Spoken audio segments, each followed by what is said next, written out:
জ্বালানি তেলের দামের সঙ্গে সমন্বয় করে আবারও গণপরিবহনে ভাড়া পুনর্নির্ধারণ করেছে সরকার। নতুন সিদ্ধান্ত অনুযায়ী ঢাকা ও চট্টগ্রাম মহানগরী সহ আন্তঃজেলা রুটে চলাচলকারী বাসের ভাড়া প্রতি কিলোমিটারে 11 পয়সা করে বাড়ানো হয়েছে। সেই হিসাবে ঢাকা ও চট্টগ্রাম মহানগরে প্রতি কিলোমিটার বাসের ভাড়া হবে 2 টাকা 53 পয়সা। আন্তঃজেলার দূরপাল্লার বাসের ভাড়া হবে প্রতি কিলোমিটারে 2 টাকা 23 পয়সা।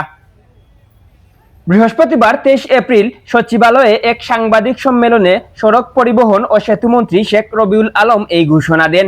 বৃহস্পতিবার থেকেই নতুন এই ভাড়া কার্যকর হবে বলেও জানান তিনি আরও জানান, তেলের দাম কমলে বাস ভাড়া কমানো হবে। মন্ত্রী জানান, জ্বালানি তেলের দাম বাড়ার ফলে ভাড়া সমন্বয় করা জরুরি হয়ে পড়েছিল। পুনর্নির্ধারিত হার অনুযায়ী ঢাকা ও চট্টগ্রাম মহানগর এলাকায় প্রতি কিলোমিটারে ভাড়া বেড়েছে 11 পয়সা। সেই সঙ্গে আন্তঃজেলা 52 সিটের বাসের ক্ষেত্রে প্রতি কিলোমিটারে ভাড়া 11 পয়সা বাড়ানো হয়েছে। সড়ক পরিবহন মন্ত্রী বলেন, সরকার গত 1.5 মাস ধরে চেষ্টা করেও জ্বালানি তেলের দাম বাড়া ঠেকিয়ে রাখতে পারেনি। উদ্ভূত পরিস্থিতিতে তেলের দামের সঙ্গে সামঞ্জস্য রেখে এই ভাড়া পুনর্নির্ধারণ করা হলো। তিনি জানান, ডিজেল চালিত বাসের ক্ষেত্রে এই নতুন ভাড়া কার্যকর হলেও সিএনজি চালিত বাসের ক্ষেত্রে ভাড়া বাড়বে না। অর্থাৎ সিএনজি চালিত বাস আগের নির্ধারিত ভাড়ায় চলবে।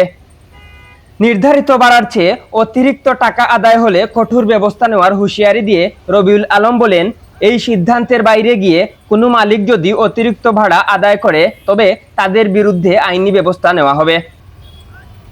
এর আগে গত 21 এপ্রিল জ্বালানি তেলের দাম বৃদ্ধির সঙ্গে সমন্বয় করে বাসের যৌক্তিক ভাড়া নির্ধারণ করা হবে বলে জানিয়েছিলেন প্রধানমন্ত্রীর তথ্য উপদেষ্টা জাহেদুর রহমান।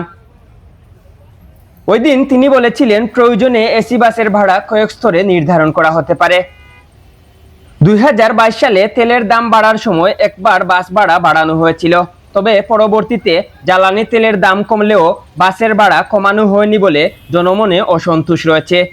সেই রেশ কাটতে না কাটতেই তেলের দামের সঙ্গে সমন্বয় করে বৃহস্পতিবার আবারও ভাড়া বাড়ানোর ঘোষণা দেওয়া হলো। এম কে তুহিন, আধুনিক কাগজ।